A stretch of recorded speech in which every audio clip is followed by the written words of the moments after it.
So I'm back with part 6. Let's continue here. All right.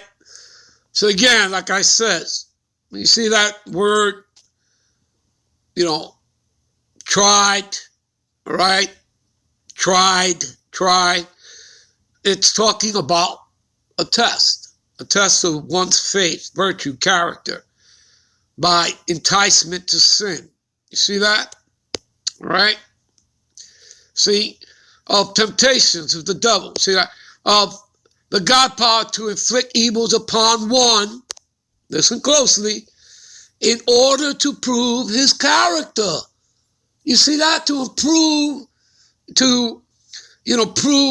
your integrity, your character, your faith, your fealty, your loyalty unto the Lord. Like when you're in that moment of Jacob's trouble, you're going to be brought forth in front of, these leaders, the governors, whatever, to be persecuted. How are you going to react to all that? You understand? And again, you don't need to think about what you're going to say, because if you're a man of the Lord, he's going to put those words in your mouth for you to say. And it tells you that. All right, in the scriptures. All right, you ain't got to think about a speech that you want to make, or you feel that you need to. The Lord will put the words in your mouth. All right, okay, He will do that. All right. So, are you people understanding this? Are you getting the understanding, the clarity? You understand? All right. See, it's not difficult, people. You just have to get into what? Really into the scriptures. You have to get into the etymology of words. You have to go to your precepts. Okay? You understand? All right. Men are said to tempt God by exhibitions of distrust, as though they wish to try whether he is not justly distrusted. See, by impetus of wicked conduct to test God's justice and patience to challenge and give him, as it were, proof of his imperfections. All right. See that? All right.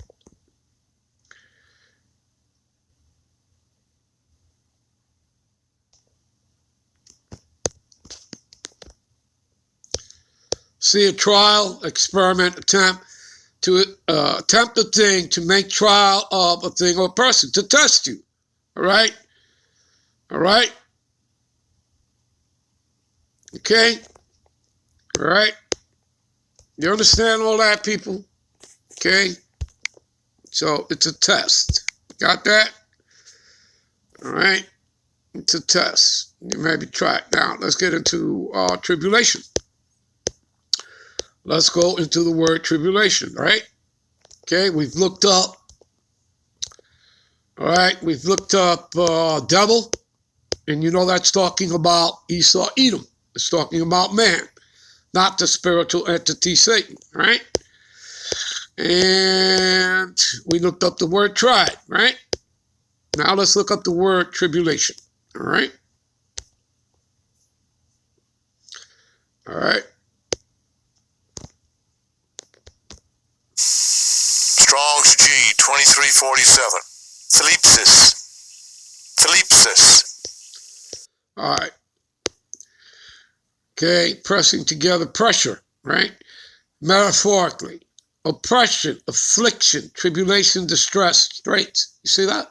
Jacob's trouble, right? Again, what's my title here? We through much tribulation shall enter into the kingdom, right? And that's what we're looking up here, right? We're looking up the word here, right? Okay? Right? Tribulation, see? To be afflicted, right? Okay?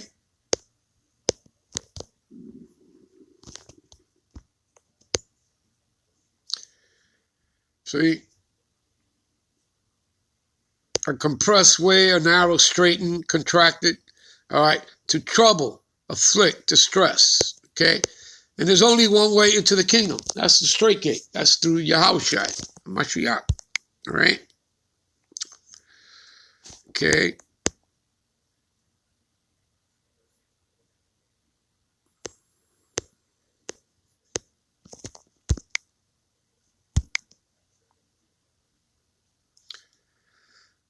we want to look up faithful. Okay? Now we want to look up faithful. Let's look up faithful. Okay?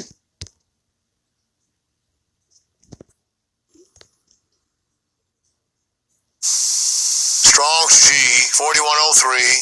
Pistos. Pistos. What does it say here? Trusty, faithful. A persons who show themselves faithful in the transaction of business, execution of commands, or discharge of official duties. All right? One who kept his plighted faith worthy of trust, that can be relied upon. All right? Believing, confiding, trusting. One who is convinced that Yahweh Shai the Mashiach has been raised from the dead.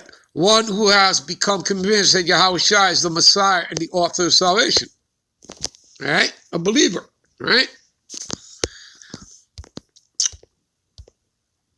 Okay?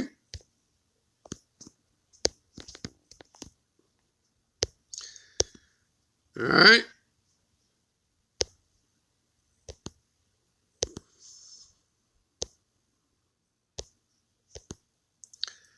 All right. All right. Let's go to another one. Let's go to another precept. All right. Let's go to Revelations 3 and 10. All right. See, and because thou hast kept the word of my patience, I will also keep thee from the hour of temptation. All right. We're going to get into that word. All right. Which shall come upon all the world. You see that? Upon all the world. And what hour of temptation are you talking about? Mark of the beast. Okay. All right. All right. Which shall come upon the whole world to try them. So we're going to get into the word temptation here and try. All right. Let's do that. Okay. First, let me read this continually here. All right. So, because thou hast kept the word of my patience, I will also keep thee from the hour of temptation, which shall come upon the whole world to try them that dwell upon the earth. Behold, I come quickly, hold fast, which thou hast, which is this truth, wisdom, knowledge, understanding of these scriptures. All right? Again, wisdom and knowledge shall be the stability of thy times and strength of salvation. You understand that? So you need to be rooted in these scriptures. All right? That no man take thy crown. You see that? Be faithful and loyal even unto death. All right? The Lord has told you that. And in doing so, no man is going to take your crown. You understand that? So what does that take? That takes faith. That takes loyalty. That takes integrity. All right? You understand that? All right? Trusting in the Lord. All right? All right, let's get into this. Okay? First word we want to get to is temptation. All right? Is again, people, this is all a test, right? Okay? See? An experiment, attempt, trial. See that? Right? We saw that word already in the word tried. Test, right? See?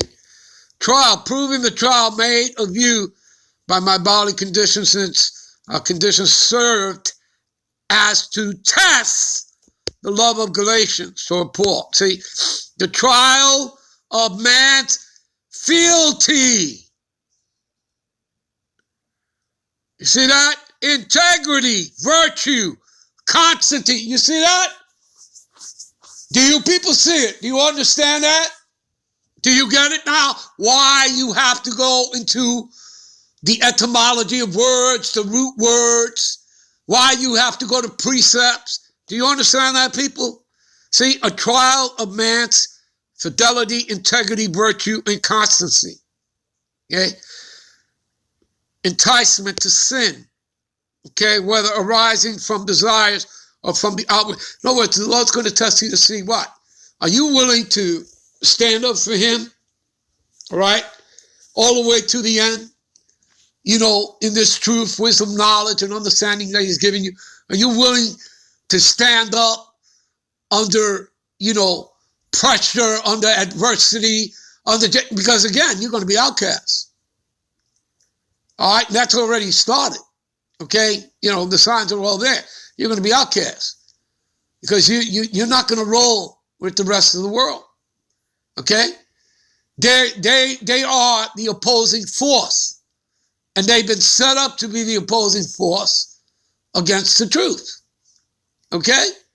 They live in the world of deceptions and lies. We live in truth. So we're going to be the outcast because we're not going to roll like everybody else. You understand that? You people get that understanding? We're not going to be down with what the rest of the world is down with. Okay? So we're going to be outcasts. All right? Because again, what does it say? Revelations 13, right? 16 through 18. All right? Let's go over there in a minute. I'll start at verse 14. All right? All right, you know what? Even 13. All right, let's see here. All right, I'll start at, let's see here.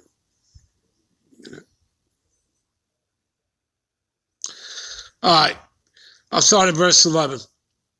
Okay, and I beheld another beast coming out of the earth, and he had 2 horns like a lamb, and he spake as a dragon. Okay, Dracon. Okay, and the 2 horns, Republicans, Democrats. You understand that? Goes back to the Roman Empire. Okay, the patricians and Philippians. You understand that, people? Okay, again, America is the last leg and extension of the revived Roman Empire. She's the 8th head. There is no 9th or 10th. Okay, the buck stops here. So America was a necessary evil, in creation, that little horn of Daniel, chapter 7, all right? And she would come out of the 7, all right? Being the 8th, she would come out of Great Britain. She would take down with 3, of her own. She fought, Great Britain, the British for her independence, took down Spain and the French. You understand that? Was not America created by 13 British colonies? Yes, she was. So she is the 8th that comes out of the 7. You understand that? All right. But the buck stops here, people. So America was a necessary evil. She had to be created. All right. And evil had to be, she had to represent, this evil and the wickedness that she does. All right. And puts out that she has, again, this is, she has polluted the whole earth with it. All right. You go to, what is that? 1 John 5:19,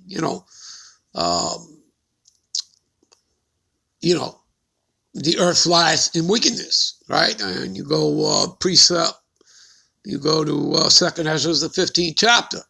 She have exceedingly polluted the earth with wickedness. You understand that? Talking about America, Babylon the Great. All right. These Edomites. All right. So, and again, spoke like a dragon. All right. And again, he spoke blasphemies. All right. Against the Most High. All right. And sought to change times and laws, worn out the saints. That's the Israelites. All right. The Negroes, Latinos, and Native Americans. All that. All right. You read it over there, Daniel 7:25. Okay. All right. And he exercises all power,